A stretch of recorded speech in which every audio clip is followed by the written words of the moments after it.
I know some of you are going to be confused by this video because you know that I'm very happy with my Kindle Paperwhite, but a situation arose where my wife was looking to upgrade from her Nook e-ink from like 2008. Does anybody remember those? It's what Barnes & Noble used to really push before they went to the Nook Color. Anyhow, so she was looking to upgrade. She said, hey, maybe if we have Prime Day this year, which I think got delayed because of the whole thing going on around the world right now. And I said, how about this? How about I upgrade to an Oasis and I'll let you have my Paperwhite. So it gives me the perfect opportunity to look at these things and see if it's worth the upgrade. So what I want to do is kind of use this for a few days and see how I feel about it. But first, I just want to say, guys, I bought the bundle. That's the Oasis case. I think it's Rose or something. Rose Merlot. And a charger.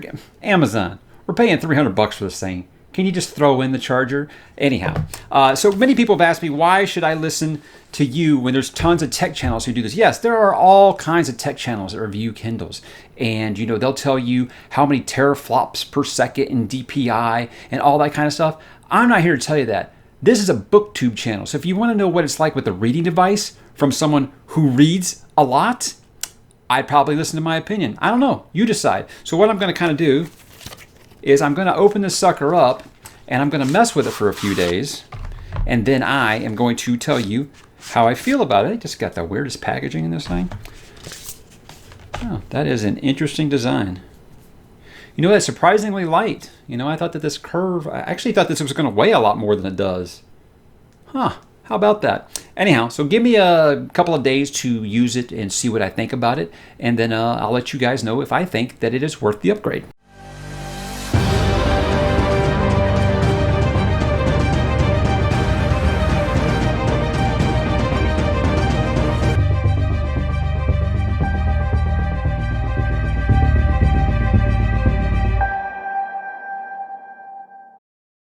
Okay, so it's been about 4 days now, and I'm not going to lie, about half of that was getting all of my stuff from my old Kindle onto the new Kindle, but that's a video for another time. Now, I want to kind of explicitly state up front, guys, this isn't a should you buy the Oasis video. This is primarily talking about should you upgrade from a Paperwhite to an Oasis. That's primarily what I want to talk about here. It's going to be me talking about a lot of features on the Oasis as compared to the Paperwhite. So if you want to know more about should you buy a Kindle, yes, but I also did several videos, I've done 2 videos. One about making the change from the iPad to the Paperwhite, and then just 6 months later with the Paperwhite. And I think that'll tell you everything that you need to know about the Paperwhite. This is primarily going to be talking about the Oasis. Now I want to let you know up front, this is a 10th generation, the 2019 model, 8 gigabyte Wi-Fi. I do not do audiobooks, so 8 gigs is more than enough space for me. But first, I guess I'll go ahead and talk about the pros and the cons of this device. There is more reading space. Obviously, you've got about an extra inch of screen off to the side, so if you felt like your eyes were kind of going too fast, with the Paperwhite, this gives you a little bit more, where it feels like you're reading a real mass market paperback, I think, at this size, depending on what font size you use. I like that you're able to increase the font size to whatever that you want. And I mean, you're like me, you need glasses to see far away, but you don't need them up front, up close. So you can make the font a little bigger, whatever's going to be easier on your eyes. So that's obviously the biggest selling point here, is the extra inch of space. And then you got a clearer screen because this one's made of glass. It's not made of plastic like the old one is. But the cool thing about it is there is still zero reflection in it. Whether you're indoors or outdoors, you can read this thing. You can see everywhere. Give me a direct sunlight, you're going to be able to read it. And I think that's what's always going to make the Kindle greater than reading on an iPad, because of that glossy screen. But that's, I mean, it's bigger, obviously. It's bigger, but I will say that this device is surprisingly lighter. It's lighter than the Paperwhite. And I think that's because it has an aluminum housing, a glass screen, where this one's just completely hard plastic.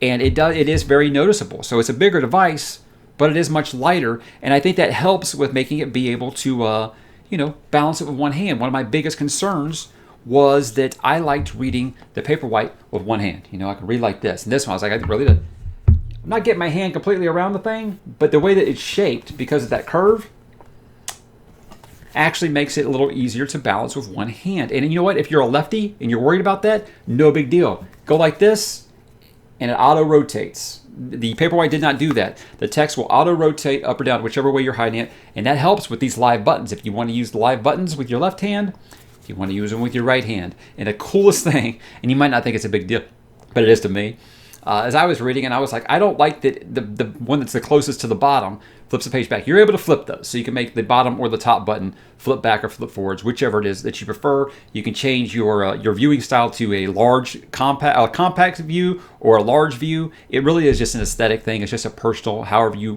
want it. Just makes things larger or more standard, I guess you'd say.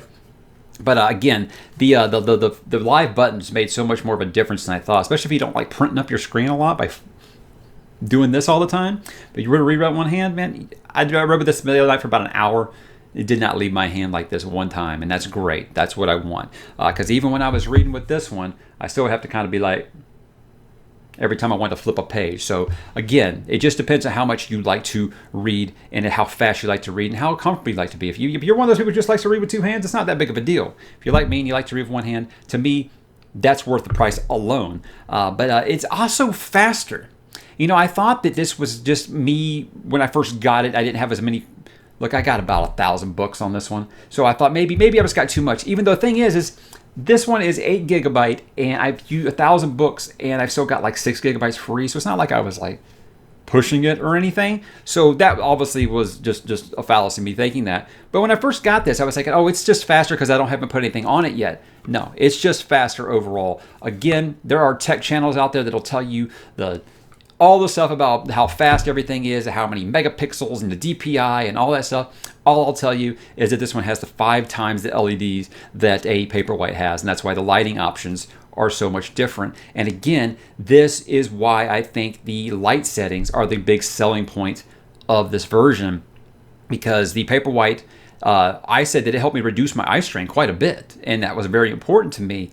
But it only had, the cool lighting. This one has the warm lighting option, which is kind of almost more like a tan or all the way up to like a brown color. And the coolest thing about this is it has an auto adjust feature where it will just set it by the lighting in your room. And you would think, I don't like that, because I know I have that on my iPhone. I don't like it. I do not like that at all, because it always just makes it too dark. With this, I feel like it is just right. It is always going to the right thing. It also has a setting where you can have it where it will gradually get like darker over time to kind of help you go to sleep if you're one of those people who read and you're afraid of, if I keep reading, I'm never going to get tired. I think that's a neat setting. I don't use it because I wait till I get to the end of the chapter and then I go to sleep. So I don't like to end in the middle of chapters or whatever. But again, screen rotation, oh my God, the sleep button being on top instead of the bottom. I can't tell you how many times in the Paperwhite I have cursed out loud about this button being on the bottom, because I always hold it like this. And sometimes I have my pinky like that and I would hit it all the time. And you think, oh, that's just a little minor gripe, because it turns on and it turns back off in a matter of seconds. But about the 13th time you've hit it in one sleep setting, it's quite obnoxious. So this one not only starts up faster, but it has the button on the top. Unless you're reading left-handed, then it's on the bottom again. Me, I'm a righty. My wife's a left-hander, and she always complains that they don't make stuff for left-handed people. So here, honey, they made one for you. Okay. What else? There's a couple more pros, I think.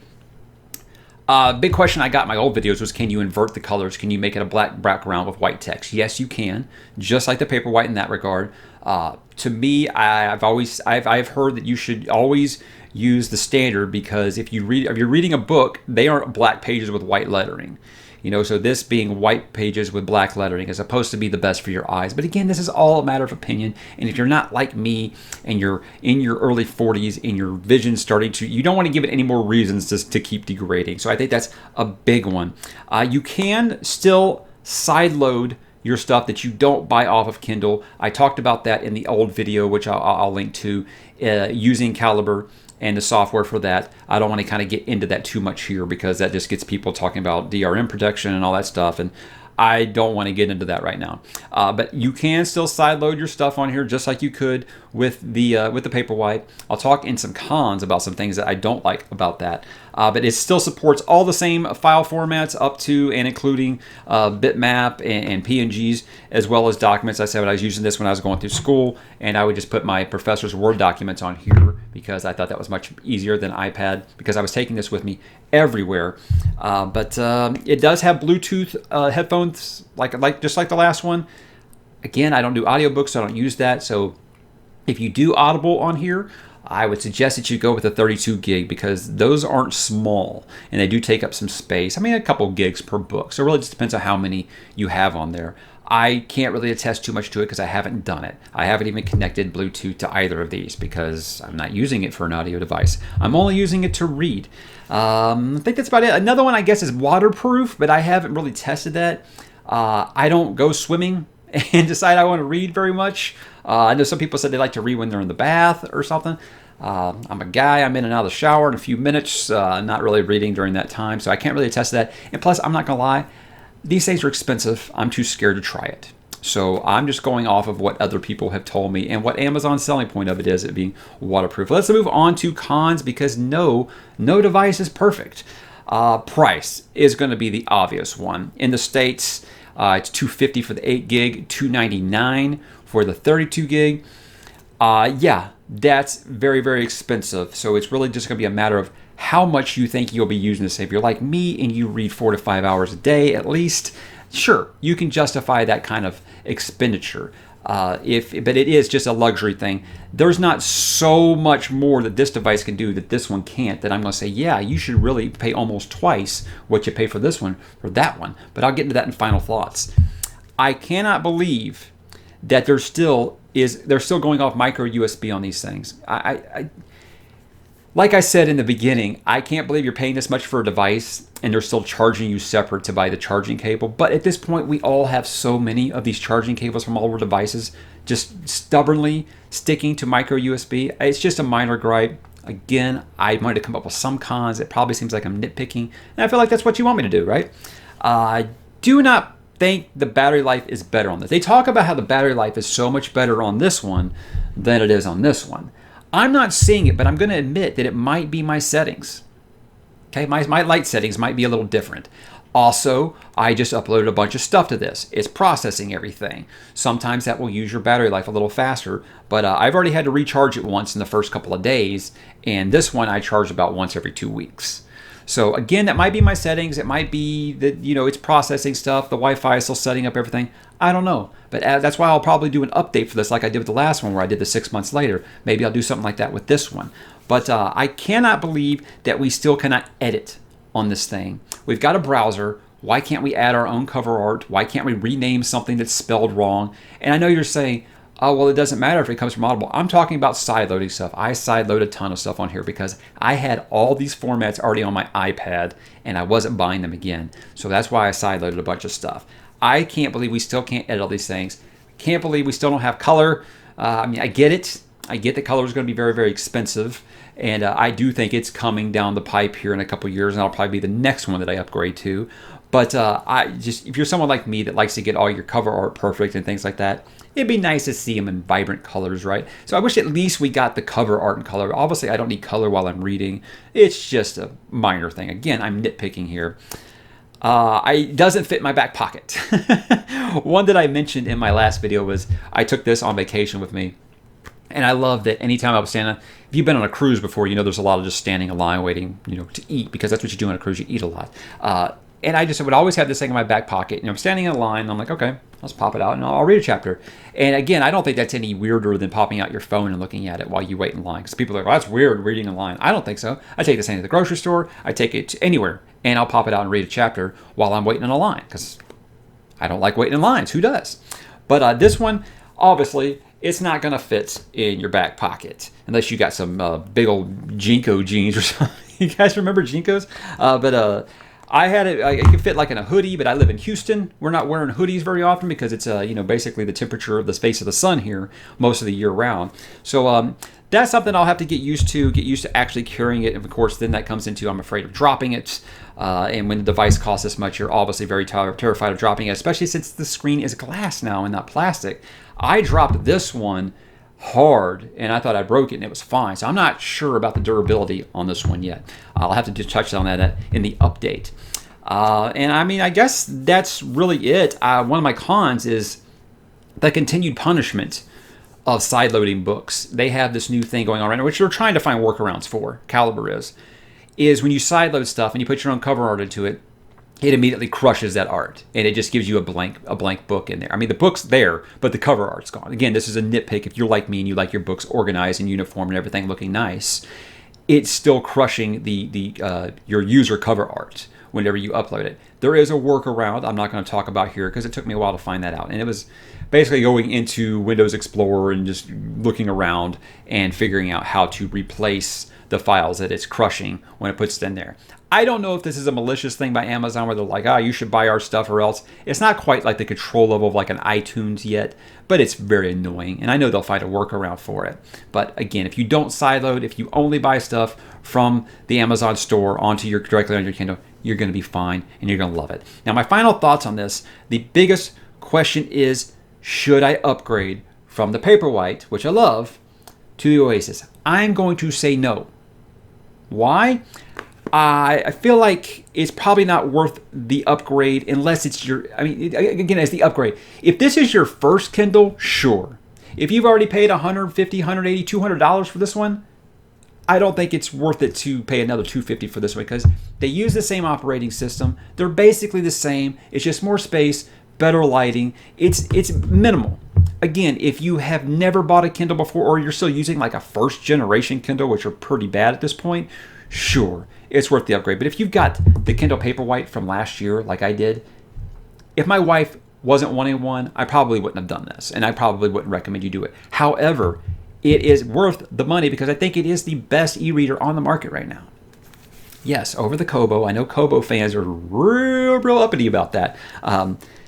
In my opinion, this is the best e-reader on the market right now, and I definitely think it's worth the money, but it's probably not worth the upgrade, if that makes sense. The only reason I did it is because of these circumstances behind it. But like I said, if you're familiar with the Kindle OS, you're going to like this because it's the same thing. It's a little faster. It has better lighting, has a better screen, and, just little nitpicks. You like the button and stuff like that. Do I think the button and the change in the warm lighting is worth another $250? Probably not. Probably not.